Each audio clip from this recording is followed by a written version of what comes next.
The fortress stood silent in the frozen heart of France. The year was 1396.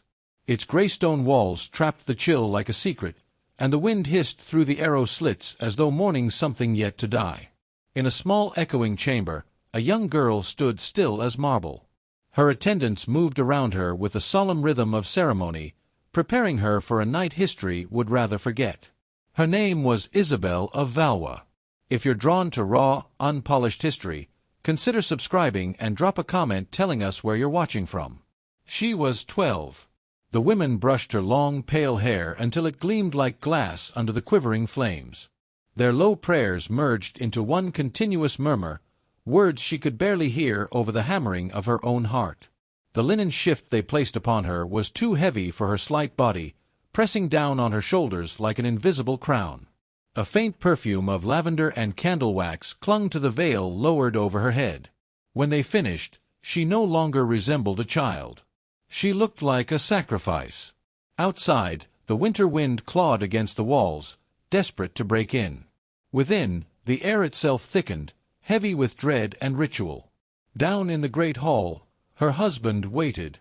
King Richard II of England. He was 29, already hollowed by loss.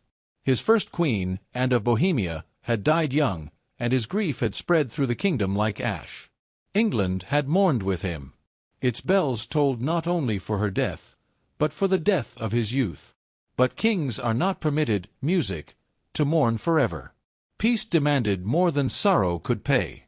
So between England and France, a new accord was forged, not signed in ink, but sealed in flesh. This was no marriage of affection or will. It was an exchange, a living treaty, a child traded for a fragile peace. And to make that promise unbreakable, the union had to be witnessed, verified, and documented beyond doubt. Not for one night, but for 7. 7 nights of observation, intrusion, and what they called consummation. Not hidden in privacy, but displayed as ritual. This was no wedding night. It was sanctified captivity. The grim arithmetic of medieval politics. A world where a young girl's body became a legal document and music, her pain, the evidence that bound nations together. Before we enter that chamber, understand this. Every detail you're about to hear comes from real records, royal ledgers, medical accounts, and clerical chronicles preserved for 6 centuries. These are not metaphors, but the cold language of bureaucracy recording cruelty. What happened to Isabel was no crime in her world. It was procedure, a lawful holy custom sanctioned by church and crown. It was known as the extended bedding or the 7-day verification, a ritual meant to erase doubt by erasing humanity itself. Among medieval nobility, marriage was never about affection. It was a tool, a political weapon meant to forge alliances and secure dynasties. The union of 2 crowns had to prove its worth through the promise of heirs, living proof that peace had taken root. But what if the bride was too young to bear children? What if her body refused? What if rivals or the church questioned the union later? The solution left nothing to faith. They would prove the legitimacy of the marriage by force and record it in ink. A noble bedding ceremony was already brutal by modern eyes. The music. Couple was escorted to bed by attendants, undressed before witnesses, and placed under embroidered sheets. Priests stood beside them, chanting blessings over what was about to occur. Outside, nobles waited, listening for signs that the union had been made real. But when the bride was royal, when peace itself depended on her body, the ritual lengthened. Days turned to a week. Witnesses became guards. Privacy disappeared. 7 days, 7 nights. No rest, no escape. Physicians from the French court chronicled these events as though writing scientific reports. Guards stood by the chamber door. Clergymen and nobles entered at scheduled hours to observe and confirm. Servants delivered food, linens, and water. Twice a day, doctors entered to inspect the couple and verify that the act had taken place. Their notes were detached, cold, exacting. They were not voyeurs, they were bureaucrats. Their duty was not curiosity. It was control. For Isabel, this was not the start of life. It was its quiet burial. She was the daughter of King Charles V/6 of France, remembered as Charles the Mad and Queen Isab of Bavaria. Born into silks and ceremony, she had been raised for obedience, not freedom. From birth, her destiny had been written to serve as a bridge, a peace offering, a line in a history written by men. When France and England finally sought to end decades of bloodshed, she became the price of that peace. Richard II, music, almost 30 and still grieving, resisted at first. The idea of wedding a 12-year-old filled him with unease or shame. But the crown left no room for feelings. The treaty demanded her hand. The contract was sealed, the betrothal declared, and Isabel was sent across the Channel into a realm that had no place for her childhood. The wedding took place in November of 1396. Chroniclers describe splendor, banners fluttering, church bells pealing, feasts stretching for days. Nobles exchanged jewels, priests sang blessings, and both nations rejoiced. To them, it was a miracle. Peace at last, consecrated by marriage. But when the music faded and the goblets emptied, celebration gave way to silence. It was time for the true ritual to begin. Isabel was led through a corridor lit by torches, her veil trembling in the cold air. Her small hands clutched the rosary she had been given, though her lips could form no prayers. At the chamber door, she did not speak. She only nodded as her attendants withdrew. Outside, guards took their stations. Inside, the door shut and history stopped pretending to be poetry. The chronicles fall silent here. Not because scribes were modest, for these same men recorded executions in horrific detail, but because what happened within that room was deemed beyond words.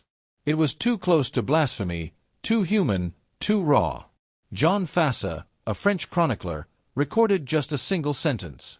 By royal command, the bedding was prolonged for a week to secure the alliance. Westminster Abbey's archives say it more plainly. Physicians attended daily to confirm that the union had been fulfilled. 7 days. 7 days during which a child's body became the ground on music, which 2 kingdoms built their peace. To minds of the era, this was not cruelty. It was logic. The fusion of medicine, law, and faith twisted together to justify the unthinkable. Physicians of the 14th century believed that conception required the woman's pleasure, that her body had to echo the man's desire for life to begin. They claimed a woman must release her own seed for pregnancy to occur. They thought the moon governed fertility, that the body's humors could be tuned through diet, timing, and repetition. And so for royal unions, court physicians prescribed what they called the full course.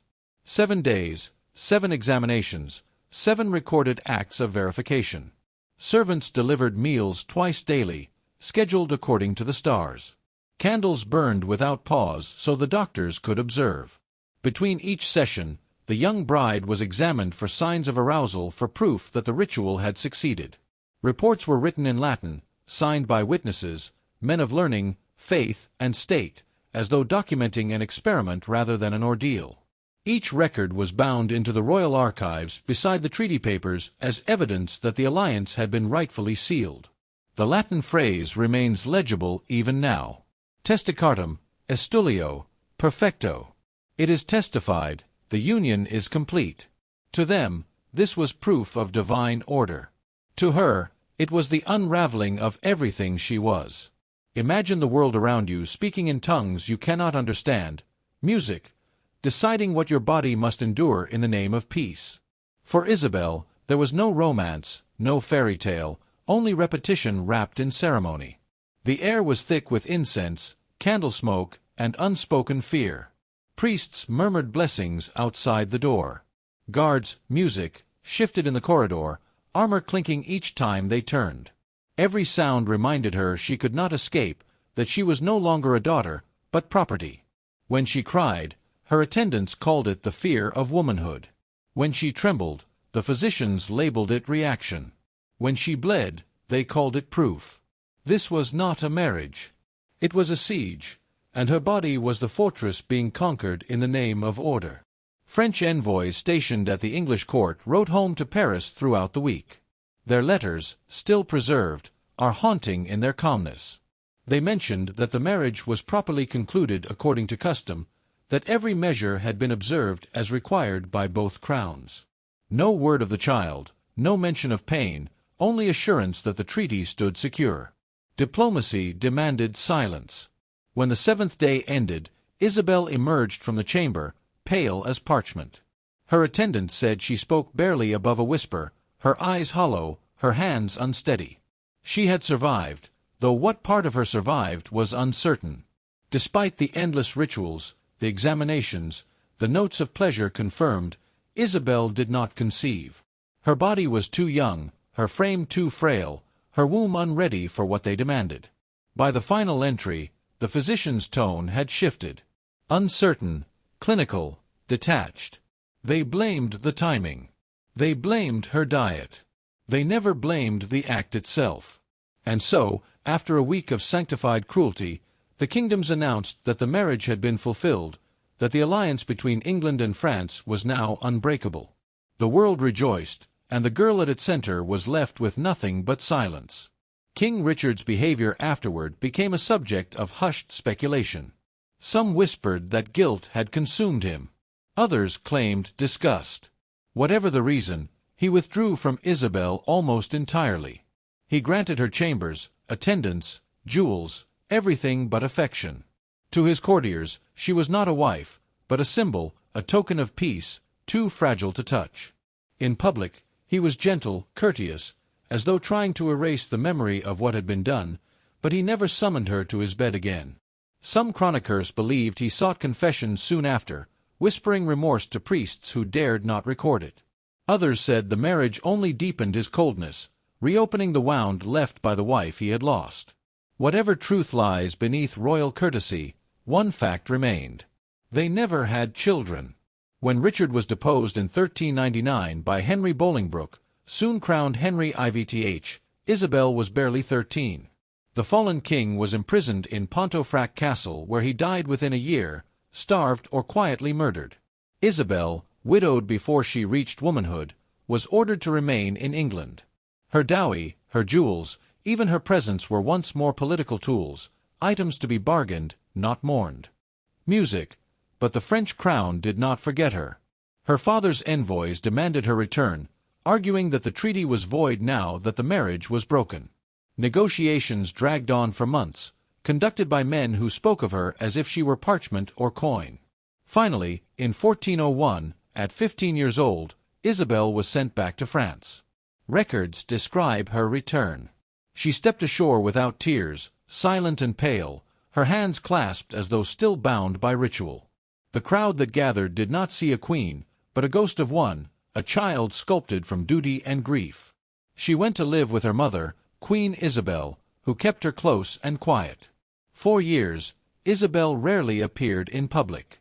Some said she refused to wear the crown jewels she once owned, claiming they belonged to another life. Others said she slept each night with a candle burning beside her bed, terrified of darkness, locked doors, music, and silence. Yet the machinery of monarchy never stopped turning. When Isabel turned 16, she was wed once more. This music, timed to Charles of Orleans, a young noble closer to her own age. Their ceremony was modest, humble even compared to her first. No royal physicians stood watch. No treaties waited to be sealed. No guards lingered by the door. For the first time in her life, she was allowed to be human, not a symbol. In this second marriage, she bore children. She rediscovered laughter, learned to write letters, to read verse again. Yet those who knew her said she carried a silence that never lifted, the stillness of someone who had once been turned into evidence. For what happened to her at 12 could never be undone. Her body bore no visible scars, but her soul did. Marks that time could not erase. Inherited through every retelling of her story. To her peers, Isabel was the queen who brought peace to history. She remains a haunting reminder of what peace once demanded. For centuries, her story lingered in the margins. A mere note in treaties, a name on marriage registers, a forgotten entry in chronicles of war and diplomacy. The men who recorded history never placed her at the center of anything.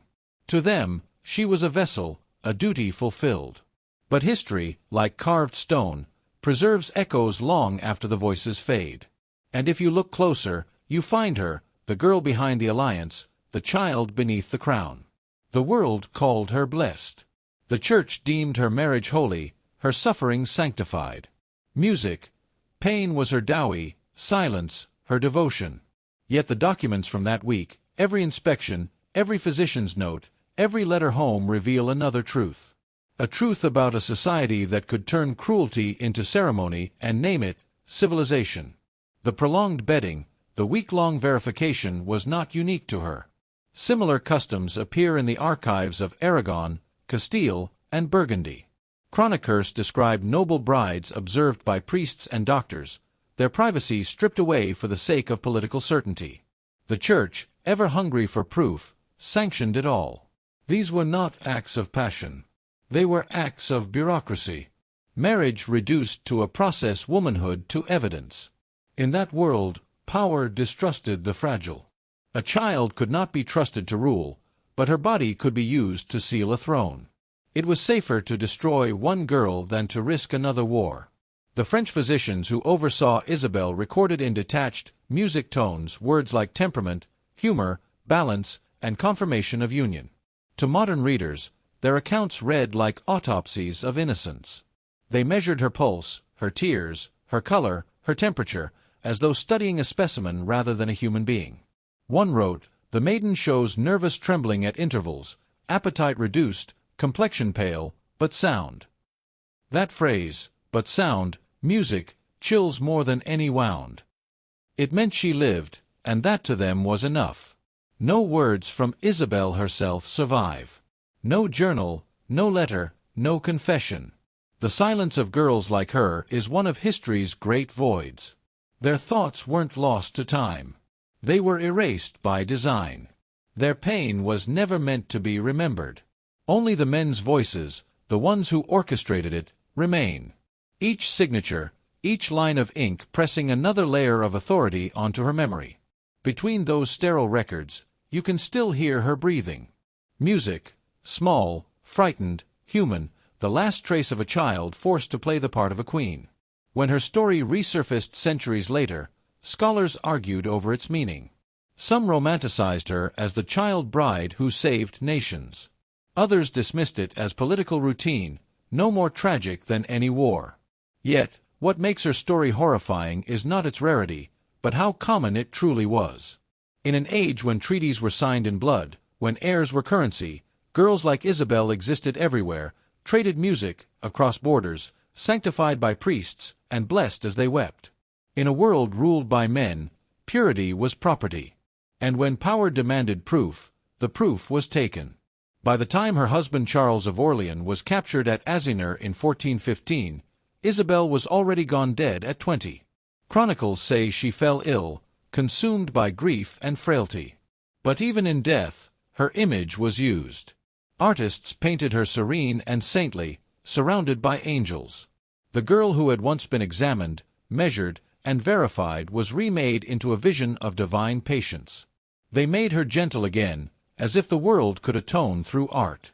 In stained glass and illuminated manuscripts, she remains forever 12-veiled, silent, trapped in that first winter night. Modern historians call the extended bedding custom one of the darkest stains of medieval marriage. A ritual that exposed how power could disguise cruelty as order.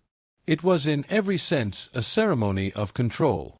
It turned intimacy into inspection and made the human body into political evidence. And though centuries separate us, its echo lingers. Every culture that has demanded proof of purity, every system that reduced women to emblems of peace or shame, still carries her shadow. Her name is seldom spoken, yet she stands as one of history's earliest victims of bureaucratic violence. The kind that wears robes instead of armor, speaks Latin instead of rage, and calls itself righteous. She did not choose her crown, her husband, or her destiny. She chose only to endure. Walk through the ruins of old castles. Westminster, Windsor. The keeps along the Channel and fragments of her world remain. Cold corridors, narrow chambers, iron locks, rooms built not for comfort, but for control. They smell of wax, of damp stone, of memories that refuse to fade. And if you listen long enough, you might almost hear her breath, the rustle of linen, the prayer whispered too late. The past does not vanish. It lingers in ritual, in record, in the shadows where power once called itself holy. Isabel of Valois never ruled a realm. She never led armies or signed decrees. Yet through her suffering, 2 kingdoms found a fragile peace, and history moved forward, music, stepping over her as though she were part of the floor. That is how civilization often builds itself. Not on progress, but on endurance, not on mercy, but on silence. And so the candles still burn for her. A girl in white standing in a fortress of Greystone, waiting for a future that never came.